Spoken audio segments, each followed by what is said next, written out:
누가복음 4장 1절과 2절 다 일어나셔서 함께 합독하여 읽겠습니다.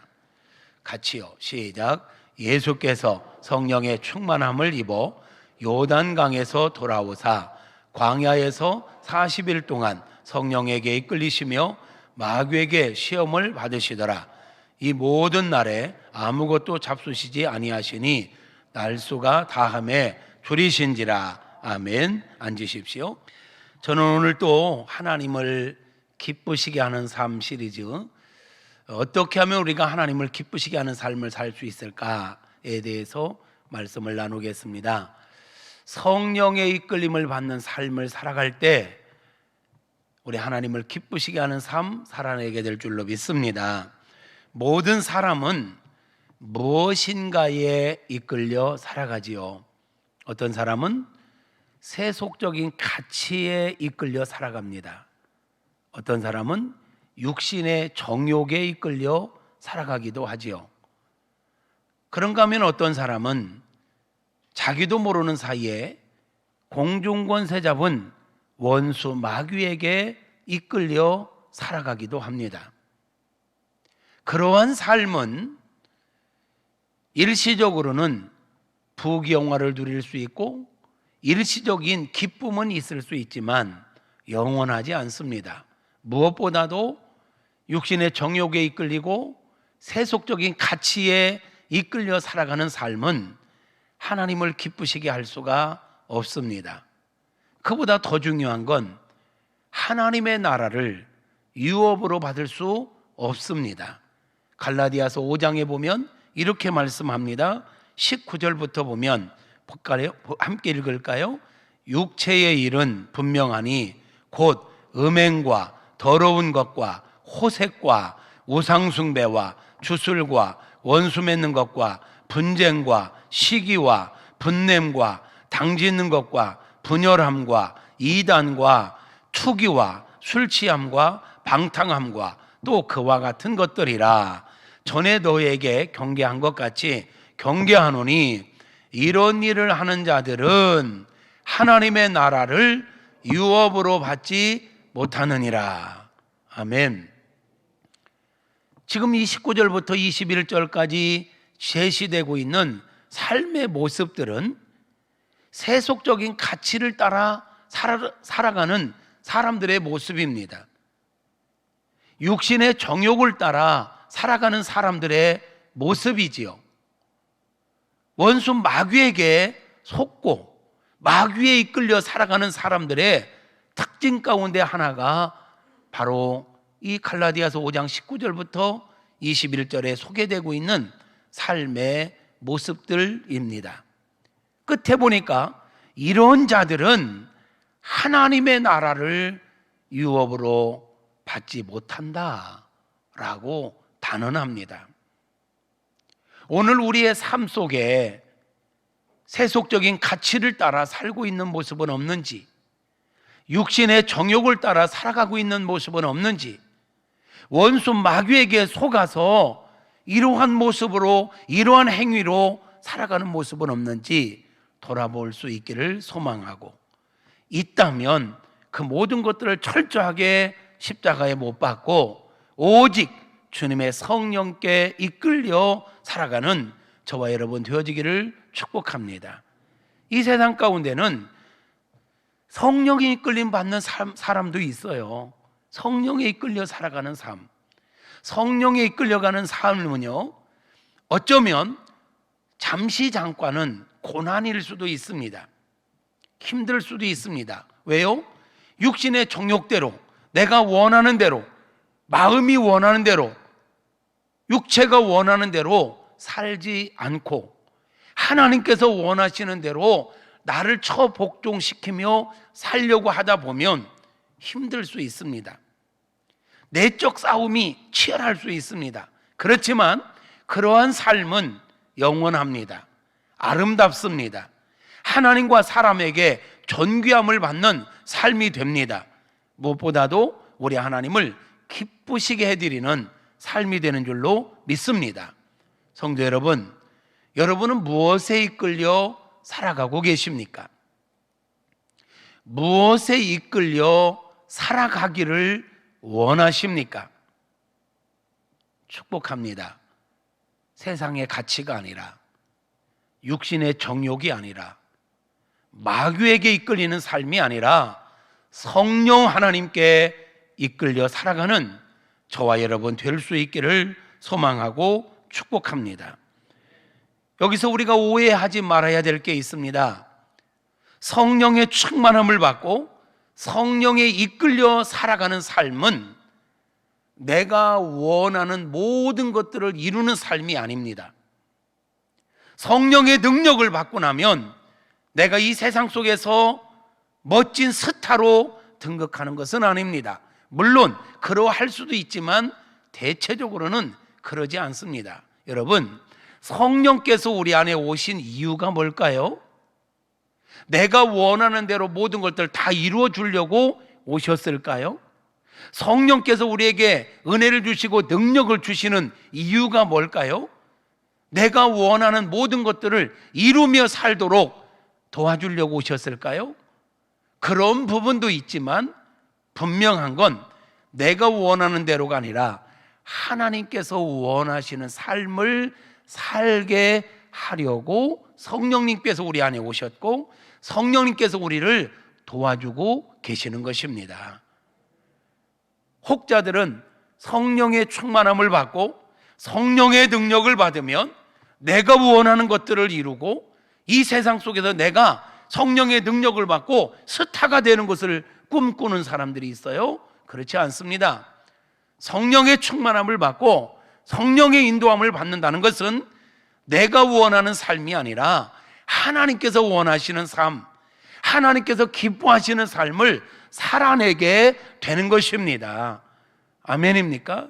여러분, 설 명절 예배 때에도 그런 말씀을 드렸어요. 요셉이 하나님의 은혜로 애굽의 총리가 되었습니다.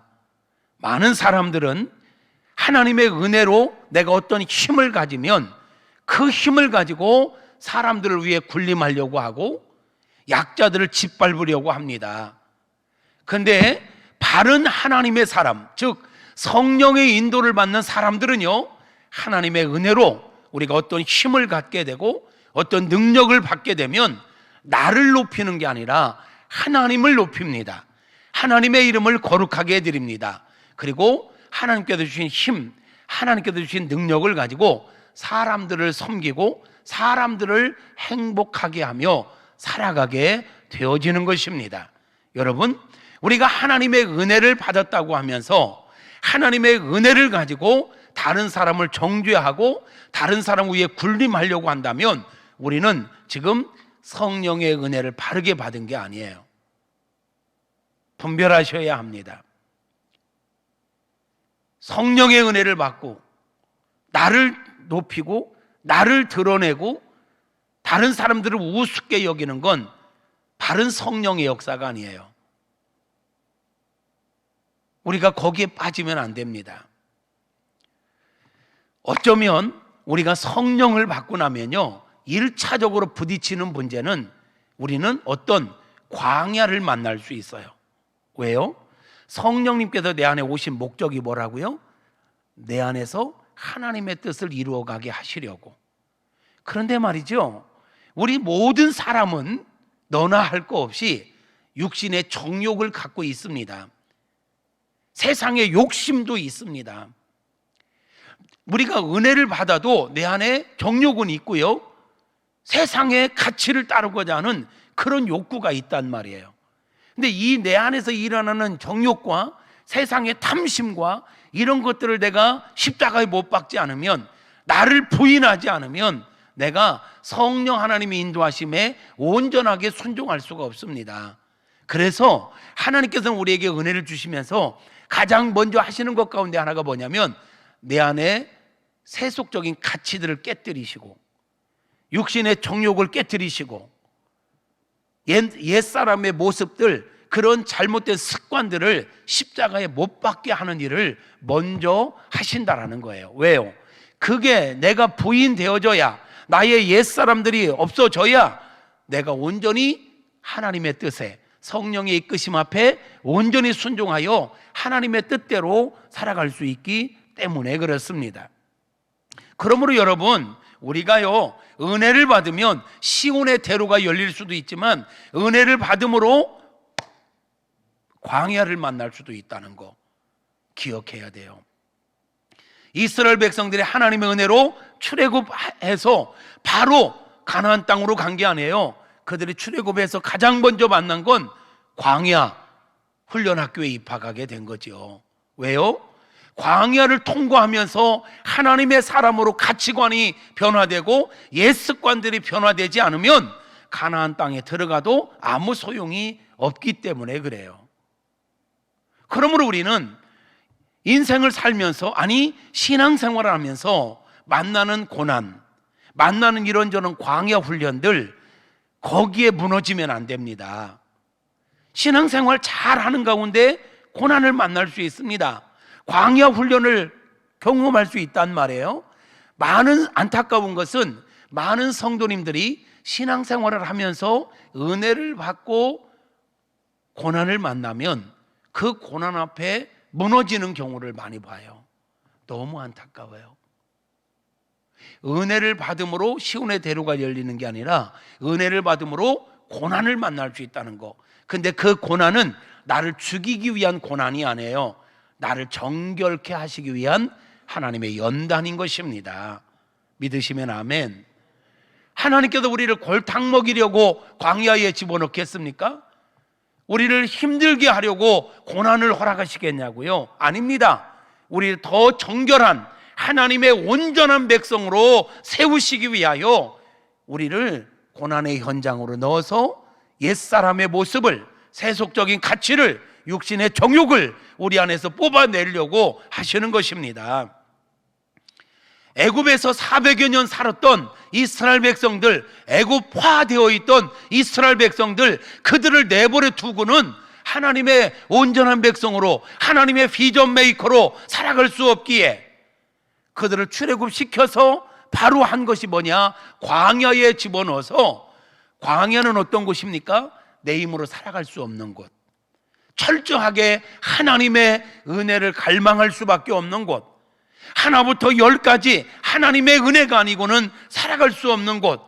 그래서 내 경험도, 내 욕심도, 내 혈기도 다 내려놓고 하나님의 은혜를 갈망하며 하나님의 음성에 귀를 기울일 수밖에 없는 곳, 하나님의 사람으로 단련되어지는 곳, 이곳이 바로 광야입니다. 그래서 하나님께서는 하나님의 사람들을 광야라는 용광로에 넣어서 하나님의 정결한 백성으로 만들어 가시는 것입니다. 오늘 우리가 읽은 성경을 보면 예수님께서 세례를 받으셨죠. 세례를 받고 물에서 올라오실 때 성령께서 예수님께 임하셨고 하늘로부터 놀라운 음성이 들립니다. 이는 내 사랑하는 아들이다. 너희는 그의 말을 들으라. 이런 말씀을 들었어요. 그리고 오늘 본문이 시작돼요. 본문이 시작될 때 예수님의 모습은 어떠했느냐? 다시 한번 1절을 보신다면 예수께서 성령의 충만함을 입어 요단강에서 돌아오사 그랬습니다.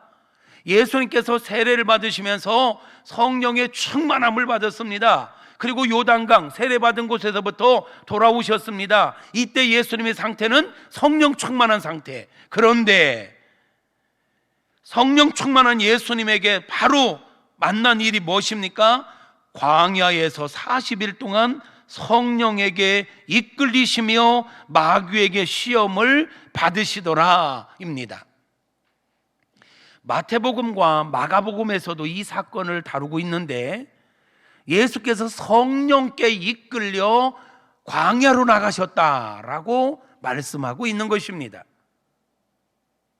사실은 예수님은 광야 훈련을 받지 않아도 되는 분이었어요. 그죠? 예수님에게는 죄성이 없어요. 그럼에도 불구하고 예수님께서 왜 성령 충만 받고 나서 가장 먼저 광야로 성령께서 예수님을 이끄셨을까요? 왜 성령 충만한 예수님을 광야로 이끌어 마귀의 시험을 받게 하셨을까요? 예수님은 굳이 그 과정을 거치지 않아도 되지만 예수님은 우리 삶의 모델이십니다. 그러므로 어쩌면 예수님은 삶을 통하여 너희도 성령 충만 받으면 이런 광야 훈련을 받을 수 있다, 광야에 나가서 이런저런 테스트, 마귀에게 시험을 받을 수 있다, 그러할 때 어떻게 해야 하느냐, 나처럼 그 시험에 무너지는 자가 아니라 나처럼 시험을 이기는 자가 되어야 한다는 것을 교훈하시기 위해서 예수님께서 어쩌면 성령 충만 받으시고 광야로 이끌려 가셨고 마귀에게 시험을 받으셨는지도 모르겠습니다. 우리가 여기서 배워야 됩니다. 아하, 예수님도 성령 충만 받고 가장 먼저 한 게 뭐냐? 광야로 이끌려 가셨구나. 성령께서 예수님을 광야로 이끌어서 광야에서 마귀의 시험을 받게 하셨구나. 아하, 우리도 하나님의 은혜를 받고 나면 광야의 시험이 있을 수 있겠구나. 그러면 어떻게 해야 된단 말인가? 예수님처럼 바른 가치관을 가지고 분별하며 마귀의 시험을 이기는 자가 되어야 하는 것입니다. 어떤 유혹 앞에서도 이기는 저와 여러분 되어질 수 있기를 축복합니다. 여러분, 마귀가 예수님에게 찾아와서 세 가지 시험을 합니다. 40일 동안 금식하신 예수님께 가장 먼저 시험한 게 뭐죠? 돌을 떡으로 만들어서 네 허기진 배를 채우라는 것입니다. 돌을 떡으로 만드는 사건은 신적인 능력으로만 가능한 것입니다. 두 번째 시험은 성전 꼭대기로 데리고 가서 뛰어내리라는 것입니다. 마귀가요, 때로는 말씀을 가지고 우리를 시험하기도 합니다. 거기서 마귀가 어떤 말씀을 인용합니까? 시편 91편에 나오는 말씀을 인용합니다. 네가 뛰어내려도 하나님께서 그의 천사들을 명하여 너를 받아줄 거다. 그래서 네가 하나도 다치지 않게 할 거다. 이런 유혹을 하는 거예요. 말씀을 가지고 유혹해요. 또 하나는 저 산 꼭대기로 가서 천하만국을 보여주며 내게 절해라. 그럼 내가 이 모든 걸 너에게 주겠다. 여러분 잘 생각해 보세요. 이 세 가지 시험은 예수님과 전혀 관계없는 시험들이 아니었습니다. 예수님은 어차피 사람들에게 신적 능력을 보여주어야 할 상황입니다. 많은 사람들에게 한순간에 스타가 되어야 될 상황입니다. 왜요?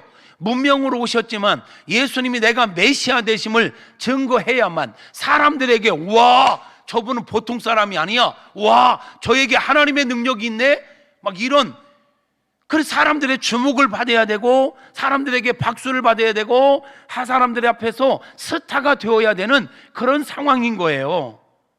그런 관점에서 이 세 가지 유혹은요, 예수님이 일약 스타가 될 수 있는 찬스였습니다. 그 모든 유혹을, 야, 돌을 떡으로 만들어. 그럼 많은 사람들에게 우와, 이건 사람이 아니야, 신이야, 이리 되지 않을까요? 성전 꼭대기에서 뛰어내렸는데 어느 곳 하나 다치지 않고 온전하게 그냥 건재한다? 한순간에 스타가 될 수 있습니다. 어쩌면 마귀가 우리에게 유혹하는 것, 우리를 공격하는 것들은요, 우리와 전혀 관계없는 것들이 아닙니다. 잘 생각해 보면 어쩌면 그럴듯한 것들, 합리화시킬 수 있는 것들입니다. 근데 우리가 여기서 배워야 될 게 있습니다. 앞에서도 말씀을 드렸지만 우리가 하나님의 은혜를 받고 성령의 능력을 소유했을 때 그 능력을 가지고 나를 위해서 사용하는 게 아닙니다. 내 육신의 정욕을 이루기 위해서 하나님께 받은 은혜와 힘을 다 사용해버리는 건 바람직한 게 아닙니다. 그런데 사단은 우리에게 어떤 유혹을 하는지 아세요? 하나님의 은혜를 받았지, 너 그 은혜를 잘 활용해서 너를 드러내, 너의 필요를 채워가, 이렇게 유혹합니다. 우리가 성령의 충만함을 받다 보면 은사가 임할 수도 있습니다. 은사를 주시는 이유는 하나님의 영광을 드러내고 하나님의 교회를 세워가라고 은사를 주신 것입니다. 그런데 많은 사람들은 은사를 가지고 자기를 드러냅니다. 은사를 가지고 다른 사람들을 정죄하고 다른 사람들을 우습게 여깁니다. 그러면 성령의 은사가 복이 아니라 독이 되는 겁니다. 독이. 여러분, 신앙생활하면서 잘 분별하셔야 됩니다. 예수님이 성령의 충만함을 받았습니다. 성령의 능력이 임했습니다. 마귀는 야, 너 그 능력 있잖아. 그 능력 가지고 돌을 떡으로 만들어 네 배고픔을 채워. 돌을 떡으로 만들어 먹음으로 신적인 능력을 드러내. 그래야 네가 드러날 거 아니야? 너 성전 꼭대기에서 뛰어내려도 하나님께서 천사를 통해 받아줄 거야. 그러므로 네가 스타 돼. 지금 뭐 하라는 얘기죠? 하나님의 은혜로 육신의 정욕을 채워가라는 거예요. 세속적인 가치를 채워가라고 사단은 유혹하는 거예요. 근데 예수님은 나는 하나님께 받은 은혜를 가지고 하나님께서 주신 힘을 가지고 내 육신의 정욕을 채우고 세상의 가치를 채우고 세상의 욕심을 채워가는 것, 거기에 사용하지 않겠어. 하나님의 뜻을 이루는 데 사용하겠다라고 그것을 거절한 것입니다. 성도 여러분, 우리들 진짜 위험할 때가 언제지요? 은혜 받았을 때입니다. 그런 말 들어보셨죠? 은혜 받고 나면 꼭 은혜 쏟을 일이 생긴다고. 그래서 은혜 받고 나면 집에 돌아가서 조심하라고. 집에 들어가면 마귀 새끼가 우리를 기다리고 있다가 문을 여는 순간 그냥 은혜를 한순간에 톡 쏟아버릴 수 있도록 우리에게 뭔가 공격할 수 있다. 그 은혜 받았을 때 조심하라는 소리를 들어보셨지요? 아, 성경 얘기가 아니라 안 들어보셨구나. 절대 진리는 아니지만 살다 보면 그런 일들이 참 많습니다. 은혜 받고 났는데 꼭 은혜 쏟을 일들이 생길 수 있어요. 여러분들이 이 시간 은혜 받고 났는데 저 문 열고 나가서 누군가 만났는데 기분이 아주 나빠지는 일이 있을 수도 있어요. 그럴 때 우리가 분별해야 합니다. 어쨌든 예수님께서 성령 충만 받고 났을 때 성령께서 가장 먼저 하신 게 뭐냐? 그를 광야로 이끌어 가셨다라는 거. 마귀의 시험을 받게 하셨다라는 거. 마귀는 받은 은혜를 가지고 힘을 가지고 능력을 가지고 내 욕구를 채워라, 육신의 정욕을 채워라, 너의 욕심을 이루어 가라, 이렇게 부추기지만 예수님은 그걸 거절하고 철저하게 하나님의 때를 기다렸고 하나님의 영광만을 생각했고 하나님의 뜻을 이루어가는 데만 사용했다라는 거예요. 우리가 은혜를 받았을 때 나를 자꾸 드러내고 싶은 욕구가 생깁니다. 은사 받고 나면요 막 드러내고 싶고, 남보다 내가 성경을 조금 더 읽으면 그거 자랑하고 싶고, 그거 읽지 않는 사람들 정죄하고 싶고, 그런 욕구가요 우리 안에 있습니다. 여러분, 은혜 받고 어떤 은사 받은 거 그게 다가 아닙니다. 제가 목회하면서 정말로 안타까운 게 뭔지 아세요? 은혜를 이제 막 받기 시작할 그때 그게 다인 줄 알고 교만해지는 거. 내가 조금 은사를 받고 내가 조금 어떤 은혜를 받고 나면 다른 세상이 열리거든요. 그 다른 세상이 열리면 세상의 모든 이치를 다 깨달은 것처럼 착각에 빠지는 사람들이 너무 많습니다. 그 착각에 빠지면 누구의 말도 안 들어요. 목회자의 말도 안 들어요. 자기가 하고 싶은 대로 해요. 얼마 가지 않아서 그의 길이 망하는 것을 보게 됩니다. 여러분, 은혜의 세계는요 심오합니다. 조금 은혜 받고 건방 떨지 말고 더더욱 겸손하셔야 합니다. 아멘입니까? 은혜 받았을 때 겸손해야 하고 은혜 받았을 때 마음 관리를 잘해야 합니다. 여러분, 은혜 받았을 때가 진짜 위험할 때예요. 예수님은 철저하게, 여러분 예수님의 공생애를 보십시오. 어떤 기적을 이루고 하나님의 능력이 막 자기를 통해 막 나타날 때 가끔 하신 말씀이 있어요. 드러내지 마라. 드러내지 마라. 아주 중요한 모습입니다. 여러 가지 이유가 있지만 아주 중요한, 우리가 하나님의 은혜를 받고 우리 안에 뭔가 막 드러났을 때 우리 안에서는요 끊임없이 자랑해 드러내 뭐 이렇게 부추깁니다. 그때 나를 잠잠히, 여러분 이거 드러내면 얼마 가지 않아서 이거 없어집니다. 근데 이것을 쭉 가라앉히고 하나님과 더 깊은 교제로 들어가면 깊은 은혜를 경험하게 되고 그 은혜가 묵직해집니다. 그런 신앙생활들을 할 수 있기를 주님의 이름으로 축복합니다. 성도 여러분, 우리가 성령의 충만함을 받고 성령의 인도함을 받아야 합니다. 네, 성령의 인도함을 받으면서 첫 번째 만나는 것은 고난일 수 있다는 거, 첫 번째 만나는 것은 시험일 수 있다는 거, 이것을 놓치면 안 돼요. 그 고난, 그 광야 훈련학교에서 무너지지 말고 그것을 통과해야, 많은 성도님들이 은혜 받고 나서 문제를 만나면 그 문제 앞에 무너져 버려요. 우리는 문제를 만났을 때 무너질 것이 아니라 돌파해야 됩니다. 돌파의 영성이 말지어다. 돌파하는 은혜가 있기를 축복합니다. 그걸 돌파해야 더 놀라운 은혜를, 더 깊은 은혜를, 더 큰 은혜를 받게 되어지는 거예요. 꼭 그런 은혜가 있게 되어지기를 주님의 이름으로 축복합니다. 여러분, 한 번 시험을 이겼다고 해서 끝나는 게 아니에요. 이 땅에 우리가 발을 딛고 사는 한 주님 앞에 설 때까지 마귀의 공격은 계속될 수 있어요. 어떤 분들은 한 번 이겼다고 해서 다 됐다고 생각하는데 착각하지 마세요. 목사도, 우리 장로님들도, 4, 50년 신앙생활 하신 분도, 이제 처음 신앙생활 하시는 분도 기억해야 될 게 있어요. 이 땅은 안전하지 않아요. 내 신앙의 경력, 신앙의 경험 관계없어요. 한순간에 무너질 수 있어요. 그래서 성경은 뭐라고 합니까? 선줄로 생각하는 자는 넘어질까 조심하라 했어요. 주님 앞에 서는 순간까지 우리는 늘 깨어 있어야 합니다. 주님 말씀하십니다. 시험에 들지 않도록 깨어 기도하라. 주기도문에서도 가르쳐 주십니다. 시험에 들게 하지 마옵시고. 우리는 매 순간마다 시험에 들지 않기를 기도해야 할 것이고 깨어 있어야 할 것입니다. 근신하라, 깨어라. 너희 대적 마귀가 우는 사자같이 두루다니며 삼킬 자를 찾고 있다. 근신하라, 깨어라는 거예요.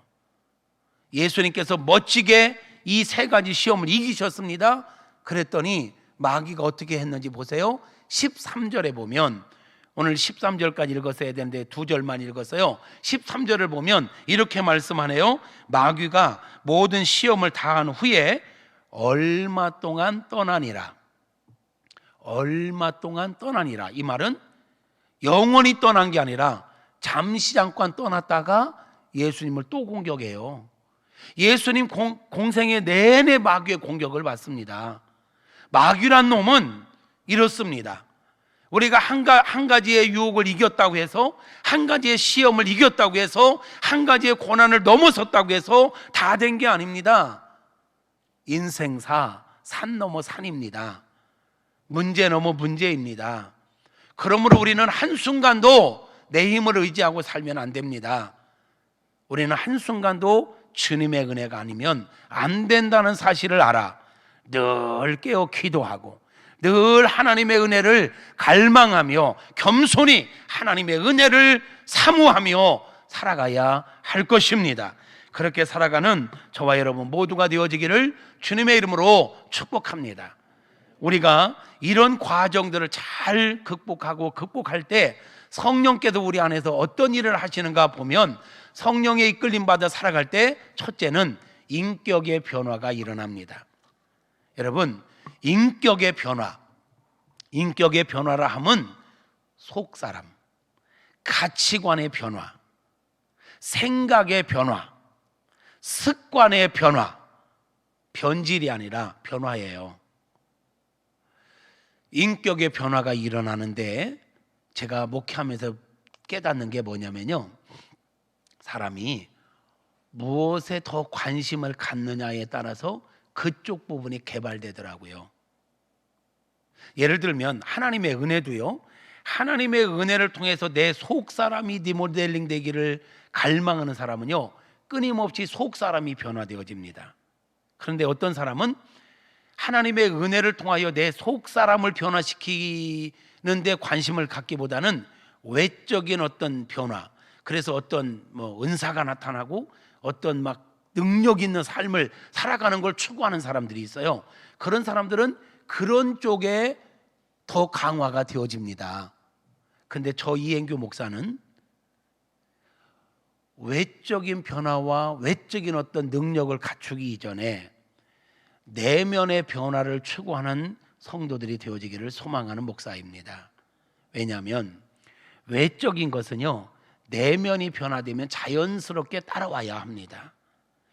내적 변화가 일어나지 않았는데, 내면이 변화되지 않았는데, 내면의 인격의 변화가 일어나지 않았는데 은사가 강하게 오잖아요. 이 사람은 이 은사 때문에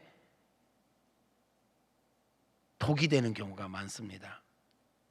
내적 변화가 일어나지 않았는데 은사가 강하게 오면 이 은사를 가지고 자기를 드러내고 다른 사람에게는 상처를 주는 경우가 많습니다.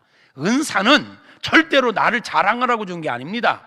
은사를 주신 것은 하나님의 영광을 드러내고 하나님의 일을 더 잘 협력해서 하라고 주신 것입니다.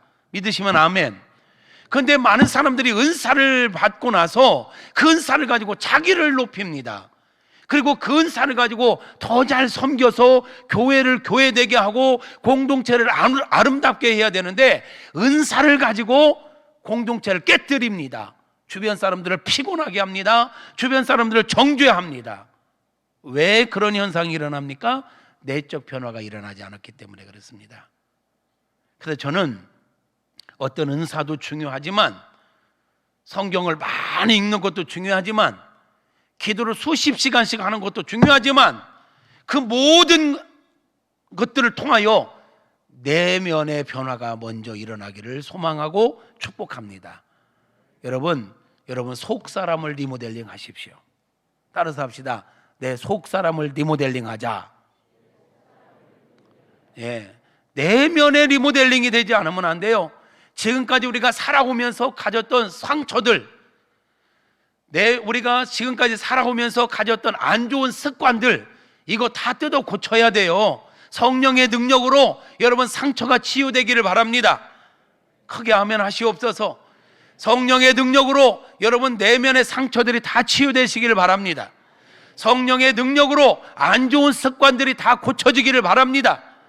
성령의 사람으로, 예수님의 성품의 사람으로 속사람이 변화되어져야 우리의 삶이 하나님의 이름을 거룩하게 하는 삶, 사람들을 행복하게 해드리는 삶을 살아갈 수 있는 것입니다. 교회를 수십 년 다녔음에도 불구하고 속사람이 변화되지 않으면 머리는 컸어요. 그동안 들은 게 많아, 성경을 읽은 게 많아. 그래서 이걸 가지고 다른 사람을 정죄하고 다른 사람을 비난하고 이런 데만 사용하는 경우가 많아요. 이 사람들을 보면 입만 은혜 받았어, 입만. 그래서 세상 사람들은 그런 사람들하고 주둥이만 살아가지고 저기. 그래서 혹자는 그래, 천국 가면 주둥이만 떠다닐 것 같대. 천국은 주둥이로 가는 게 아니요. 너무 무식한 말 써서 지금 화난 거예요? 말이라는 것도 그래. 말이라는 것도 사람이요, 내가 하고 싶은 말을 하며 사는 사람이 있고요, 꼭 해야 될 말을 하면서 사는 사람이 있더라고요. 하고 싶은 말 다 하고 살 수 없습니다. 여러분 그렇잖아요. 내가 하고 싶은 말 어떻게 다 하고 살아요? 나는 감추지 않아. 나는 하고 싶은 말 해야 돼. 그러나 뒤끝은 없어. 참 무서운 말입니다. 뒤끝 자기는 뒤끝 없는지 모르지만 자기가 하고 싶은 말 다 들은 그 사람은 깊이 상처가 날 수 있거든요.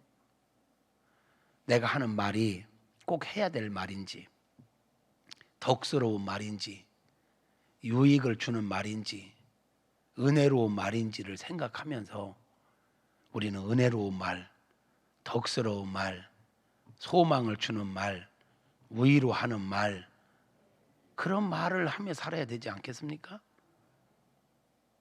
세상 사람들은 그래요. 찢어진 입이라도 나오는 대로 쏟아내지 말라고. 이것 또한 내면의 변화가 일어나야 합니다. 말 조심한다는 거는요, 조심하기 진짜 어렵습니다. 야고보서에 보면 인간의 몸 중에 가장 길들이기 힘든 것 가운데 하나가 뭐냐? 우리의 혀라고 그랬어요. 가장 길들이기 힘든 거. 큰 배가 키 하나에 의해서 방향이 틀어지는 것처럼 이 말에 의해서 죽고 사는 게 결정된다고도 했어요. 가장 길들이기 힘든 게 혀인데, 이 혀는 뭐에 의해서 말을 하느냐? 내면에 무엇을 쌓아놓느냐에 따라서 말이 달라집니다. 하나님의 말씀을 쌓아놓고 사람을 기본적으로 존중하고 사랑하는 마음, 귀하게 여기는 마음에 가득 채워놓으면요, 말은요 알아서 좋은 말만 합니다. 그런데 내면이 악한 마음, 미워하는 마음, 독한 마음, 이런 거를 가득 채워갖고 있으면요, 나도 모르게 말이 툭툭 튀어나오는데 가시도 친 말이 튀어나옵니다. 상처 주는 말이 튀어나옵니다. 그러므로 우리가 겉으로 드러나는 어떤 행동에 뭔가를 조심하기 위해서 애쓰기보다 더 우리가 집중해야 될 게 뭐냐? 속 사람을 변화시키는 일에 집중해야 하는 것입니다. 속 사람은요, 내 힘으로 변화시킬 수 없습니다. 하나님의 은혜가 임해야 합니다. 성령의 은혜가 임해야 합니다. 하나님의 말씀을 채워야 합니다. 은혜와 진리를 채워야 합니다. 그러한 것들로 채워나갈 때 우리의 속 사람이 변화되어지고 내면이 건강해지고 내면이 온유해지고 하나님의 은혜와 사랑으로 충만해질 때 나의 드러나는 모습의 변화가 일어나는 거예요. 성령의 이끌림을 온전히 받되 내면에 관심을 갖고 인격의 변화를 이루어가는 저와 여러분 되어지기를 축복합니다. 이렇게 내면의 변화가 일어난 사람들에게 자연스럽게 드러나는 두 번째 은혜가 있으니 언행의 변화입니다. 언행의 변화입니다. 앞에서 설명했습니다. 언행은 억지로 되는 게 아니에요. 속 사람에 의해서 영향을 받아요. 내가 어떤 생각을 하느냐에 따라서 말이 튀어나오고 어떤 가치관을 갖고 있느냐에 따라서 내 행동이 결정되어지는 거예요. 그러므로 우리는 속사람, 다시 강조해요, 속사람에 관심을 갖고 속사람을 리모델링하는 일에 더 우리가 마음을 기울일 수 있기를 바랍니다. 그러면 드러나는 모습은요, 이 아우라가 다릅니다. 말을 많이 하지 않아도 내면이 정말 건강하게 다듬어지고 하나님의 은혜로 채워진 사람은요, 말 한마디를 해도 그에게 나타나는 표정, 어떤 움직임 하나하나에 아우라가요, 사람들에게 감동을 줄 수 있고 변화를 줄 수 있는 그런 언행으로 변화되는 줄로 믿습니다. 그런 은혜가 있게 되어지기를 주님의 이름으로 축복합니다. 마지막으로 우리가 성령에 이끌려 이렇게 훈련을 잘 받다 보면 영적인 생활의 변화가 일어납니다. 영적 생활의 변화가 일어납니다. 사도행전 2장 42절부터 47절까지 말씀 우리는 너무너무 잘 압니다. 성령 받은 초대교회 성도들이 어떻게 살아갔는가 우리는 너무너무 잘 압니다. 함께 볼까요? 그들이 성령 받은 사람들입니다. 초대교회 그들이 사도의 가르침을 받아 서로 교제하고 떡을 떼며 오로지 기도하기를 힘쓰니라. 사람마다 두려워하는데 사도들로 말미암아 기사와 표적이 많이 나타나니 믿는 사람이 함께 있어 모든 물건을 서로 통용하고 또 재산과 소유를 팔아 각 사람의 필요를 따라 나눠주며 날마다 마음을 같이하여 성전에 모이기를 힘쓰고 집에서 떡을 떼며 기쁨과 순전한 마음으로 음식을 먹고 하나님을 찬미하며 또 온 백성에게 칭송을 받으니 주께서 구원받는 사람을 날마다 더하게 하시니라. 공통적인 게 뭐죠? 성령 받은 사람들의 삶을 보니까요, 다양한 사람이 모였지만 하나 되기였어요. 하나 되게 하는 것은 성령의 역사입니다. 이유야를 막론하고 분열시키는 것은 마귀의 역사입니다. 모이기에 힘썼습니다. 모이기에 힘쓰게 하는 것은 성령의 역사요, 모이기를 패하는 것은 사단의 역사입니다. 예배드리기에, 찬양하기에, 기도하기에 힘쓰게 하는 건 성령의 역사입니다. 이런 것들을 거절하게 하고 꺼리게 하는 것은 사단에게 속고 사는 겁니다. 여러분, 우리가 성령의 은혜를 받으면요, 하나님과 나와 수직적인 관계만 잘 되는 게 아닙니다. 나와 너와의 관계, 수평적인 관계가 아주 원만해지는 것입니다. 여러분 자신을 돌아보십시오. 나는 하나님과의 관계는 좋은데 사람들과의 관계는 영 힘들다. 나는 누군가와 오래 가지를 못한다. 늘 사람들이 이렇게 까칠한지 나는 누군가 만나다 보면 꼭 상처를 받고 내가 떨어져 나온다. 그럴까요? 과연 내 주변에 내게 다가왔던 사람들이 까칠해서일까요? 그럴 수도 있겠지만 혹 여러분이 까칠하신 것은 아니신지요? 여러분들 안에 하나님의 예수님의 성품이 있더라면, 여러분의 속사람이 치유되었더라면, 우리는 문제의 원인을 다른 사람에게서 찾으려고는 그런 속성이 있습니다. 혹시 나에게 있지는 않은지요? 모든 사람과 더불어 화목할 수 있기를 축복합니다. 모든 사람을 이해하고 용납하며 살아갈 수 있기를 축복합니다. 다른 사람들을 배려하고 섬기며 서로의 약함을 도와주며 살아가는 아름다운 모습이 있기를 주님의 이름으로 축복합니다. 초대교회에 있었던 성도들의 모습, 제자들의 모습을 생각해 보십시오. 그들이 성령 받기 전에는 비겁자들이었습니다. 용기가 없었습니다. 제대로 말 한마디 못했습니다. 베드로를 기억하시나요? 예수님께서 잡혀가셔서 신문 받던 날 멀찍이 쫓아가서 제사장의 집에 들어가기는 했지만 계집 여종이 와서 당신도 저 예수 한패죠? 할 때 예수를 모른다고 3번이나 부인할 때 저주하면서까지 부인합니다. 3년 동안 예수님을 따라다니면서 하늘나라의 복음을 들었습니다. 기적과 표적을 경험했습니다. 예수님이 변화되는 것도 보았습니다. 엄청난 역사를 보았던 그였지만 성령이 임하시기 전에 베드로의 모습은 너무너무 초라했습니다. 그런데 그가 예수의 죽음을 목격하고 예수의 부활을 목격하고 성령을 받고 나서 완전히 달라집니다.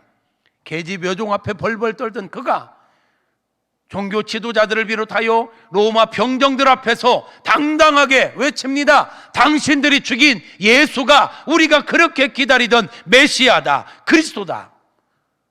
목숨을 걸고 복음을 전합니다. 성령 받으면 변화되어집니다. 성령 받으면 믿어집니다. 성령의 충만함 받으면 깨달아집니다. 여러분, 지금 말씀을 듣는데 말씀이 잘 안 깨달아집니까? 말씀이 잘 안 믿어집니까? 축복합니다. 주님의 성령으로 충만해지시기를 바랍니다. 사도 바울이라는 사람이 있습니다. 그는 구약의 박사라고 자청하던 사람입니다. 자부하던 사람입니다. 최고의 학문을 가진 사람이 바울입니다. 근데 그가 예수님을 인격적으로 만나기 전에, 그가 성령의 충만함을 받기 전에는 구약에 대해서 학문적으로는, 글자적으로는 너무너무 잘 알았는데, 여러분 우리가 잘 아는 것처럼 구약의 핵심이 누굽니까? 예수님입니다. 구약은 오실 예수님에 대한 예언의 책입니다. 구약을 그렇게 잘 안다고는 바울이요, 예수님을 인격적으로 만나기 전, 성령을 만나기 전에는 구약을 안다고 했지만 예수님을 몰라봤습니다. 성경을 안다고 했지만 지식적으로, 글자적으로 이런 것들은 알았지만 예수를 몰랐어요. 그래서 예수 믿는 자들을 죽이는 데 앞장섰습니다. 스데반 집사가 돌에 맞아 죽는데 거기 어쩌면 주동자였습니다. 그런데 그랬던 그가 성령을 받고 나니까 눈이 열렸습니다. 사도행전 9장 17절에 보면 이런 말씀이 있어요. 아나니아가, 이거는 지금 사울이 다메섹이라고 하는 지역에서 예수님을 믿는 자들을 잡아서 감옥에 가두려고 가다가 다메섹이라는 지역의 길에서 예수님을 인격적으로 만나는 장면입니다. 인격적으로 만나고 나서 눈이 안 보였어요. 그 어딘가 있는데 하나님께서 아나니아라는 사람에게 너 어디에 가면 사울이 있다, 그곳에 가서 그에게 안수해줘라, 그래서 성령 충만 받게 해라, 이런 지시를 받고 아나니아가 간 거예요. 아나니아가 떠나 그 집에 들어가서 그에게 안수, 누구예요? 사울이에요. 사울. 그에게 안수하여 이르되 형제 사울아, 주 곧 네가 오는 길에서 나타나셨던 예수께서 나를 너에게 보내 너로 다시 보게 하시고 성령으로 충만하게 하신다 하니, 즉시 사울의 눈에서 비늘 같은 것이 벗어져 다시 보게 된지라. 여기 실제적으로 육신의 눈에서 뭔가가 벗어져서 다시 눈을 보게 된 사건이지만, 여기서 우리가 기억해야 될 게 있습니다. 사울은 이때 육체의 눈에서 비늘 같은 것만 벗겨진 게 아니에요. 그동안 그로 하여금 하나님의 말씀을 제대로 알아보지 못하도록, 제대로 깨닫지 못하도록 눈을 가리고 있던 것이 벗어진 거예요. 그래서 영안이 열리게 된 거예요. 이런 역사가 있기를 축복합니다. 우리가 성령의 은혜를 덧입을 때 말씀이 깨달아지는 것입니다. 말씀이 믿어지는 것입니다. 여러분, 아무리 성경을 읽어도 잘 모르겠습니까? 말씀이 잘 안 깨달아지십니까? 여러분, 신앙생활 몇 년 했는데도 잘 안 믿어지십니까? 성령의 은혜를 구하십시오. 성령님 내게 임하여 주옵소서. 내 영안을 열어 주옵소서. 볼 걸 보게 하여 주옵소서. 깨닫게 하여 주옵소서. 믿어지게 하여 주옵소서. 이런 은혜를 구하시라고요. 이 믿음의 세계는요, 억지로 믿어지는 게 아니에요. 믿어져야 믿어지는 거예요. 근데 그 믿어지는 사건이 언제 일어나느냐? 성령이 임하실 때. 아멘입니까? 사울의 눈에서 이 비늘이 벗겨졌던 것처럼 우리 영안을 가리고 있는 모든 것들이 벗겨질 때 깨달아지는 거예요. 믿어지는 거예요. 그렇게 예수를 싫어하던 사울이 이 사건 이후에 어떤 일을 합니까? 예수님을 증거하는 자가 되어지는 것입니다. 뒤로 볼까요? 19절. 음식을 먹으며 강건하여 지내라. 사울이 다메섹에 있는 제자들과 함께 며칠 지냈어요. 그리고 즉시로 각 회당에 가서 예수가 하나님의 아들 되심을 전했어요. 그랬더니 듣는 사람들이 다 놀래서 이야기합니다. 이 사람 누구야? 아니, 예루살렘에서 이 이름을 부르는, 누구? 예수의 이름을 부르는 사람들을 멸하려던 자가 아니냐? 사울의 변화된 모습을 보고 사람들이 막 놀라는 거예요. 아니, 이 사람 누구야? 예수의 이름을 부르고 예수를 따르는 사람들을 잡아다가 멸하려고 하던 그 사람이 지금 뭔 소리 하는 거야? 예수를 전하고 있네? 예수가 하나님의 아들이라고 전하고 있어. 여러분, 이런 역사가 어떻게 일어났지요? 성령께서 사울 가운데 임하시니까 영안이 열리고 깨달아지고 믿어지니까 이제는 전도자가 된 것입니다. 신앙생활은요, 내 힘으로 하는 게 아니에요. 공부로 되는 게 아니에요. 은혜로 되는 거예요. 선물로 되어지는 거예요. 이 은혜, 이 선물 저와 여러분 안에 넘쳐날 수 있기를 주님의 이름으로 축복합니다. 어떻게 해야 우리가 성령 충만함을 받고 어떻게 해야 성령 충만함을 유지할 수 있는지는 다음 시간에 보기로 하고, 오늘 마지막으로 여러분 축복하고 싶어요. 시작되는 한 주간 동안 이 우야를 막론하고 성령의 충만함을 받아야 합니다. 한 주간 동안 하나님, 나에게 주님의 성령으로 충만하게 하여 주옵소서. 내 눈을, 영안을 열어 주옵소서. 영의 귀를 열어 주옵소서. 깨닫는 마음을 허락하여 주옵소서.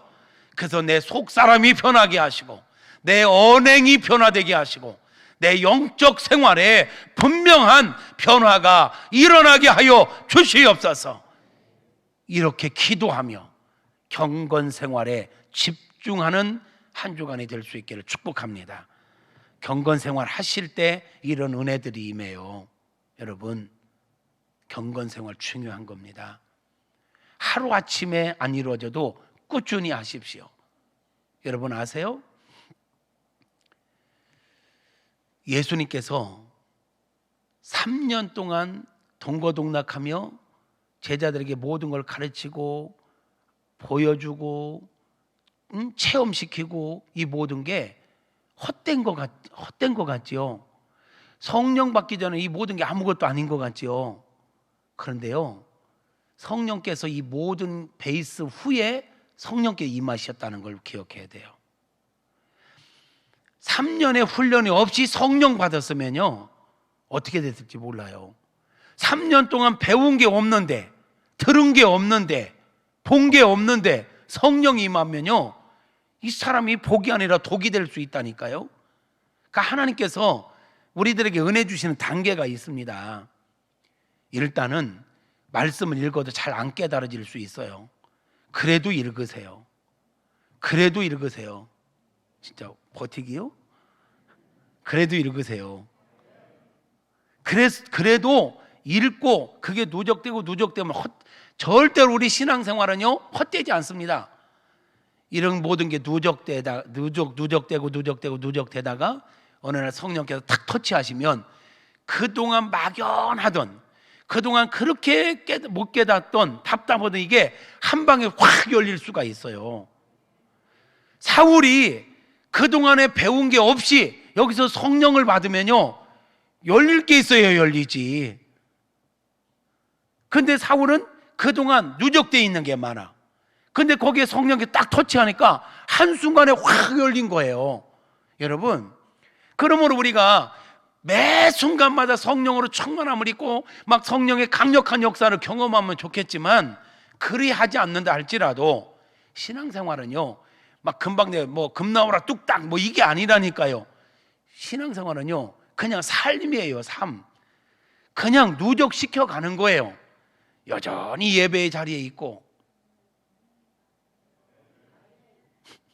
여전히 기도의 자리를 사수하고, 여전히 말씀과 삶 노트를 충실하게 진행하고, 그리 하다가 보면 하나님의 때가 됐을 때 우리에게 성령 하나님께 탁 터치해 주신다고.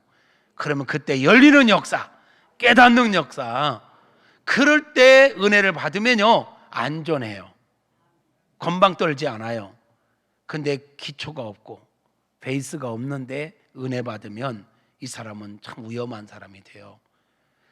말씀에 뿌리가 없고 기본 이 베이스가 참 중요합니다. 그런 시간들은 경건 훈련을 통해서 가져야 되는 거예요. 그러므로 말씀과 삶 다이어리 멈추고 계신 분들 다시 시작하시옵소서. 아멘. 꾸준히 하시던 분들 멈추지 마시옵소서.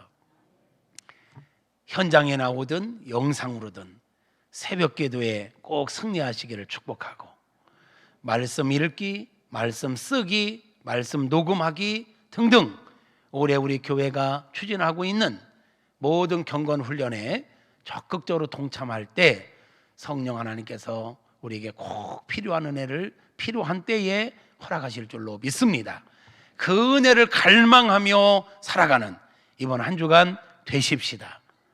이런 삶이 우리 하나님을 기쁘시게 해드리는 삶이 되는 것입니다. 아멘입니까? 기도하겠습니다.